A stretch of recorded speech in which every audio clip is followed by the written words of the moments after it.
Swak na swak sa mahilig po sa seafood, ang tampok ngayon sa Midnight Express. Isang mamahaling isda na kadalasan nakukuha sa dagat na sakop ng Amerika, sinamahan ng tahong, hipon at tinta ng pusit para lalong sumarap.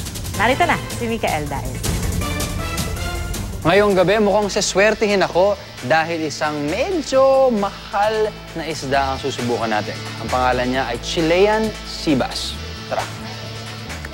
Kilala ang isdang Chilean sea bass bilang isang commercial and recreational species sa East Coast ng Amerika. Kaya naman bihira itong matikman dito sa Pilipinas, pero isang restaurant dito sa Tagaytay ang naglagay ng Pinoy twist sa isdang ito.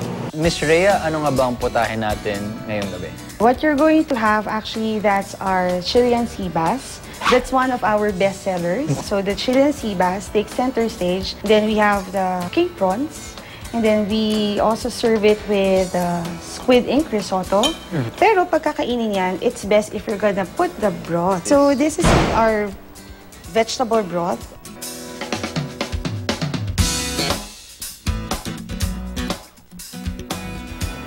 Sa Pilipinas, mahilig tayo sa mga bigating mga lasa.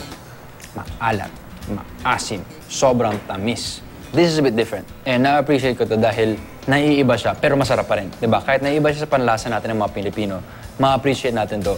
One, dahil seafood siya. Two, dahil masasarap yung mga lasa. Pero yung malasa niya, hindi malakas. So, kumbaga hindi malakas yung dating, hindi siya umawapak. Parang dumudulas lang siya doon sa panlasa mo, sa dila mo pag kinakain mo. Hindi siya parang yung asim na nakakapit talaga doon. Very smooth yun. Smooth yung mga flavors. Parang wave lang siya sa loob habang kinakain mo. Sarap! And guys, tag-ulan na. So minsan di natin makita yung mga minamahal natin. Minsan wala lang tayo minamahal. So kailangan natin ng comfort. So pagkain ng ganito, ang sagot dyan.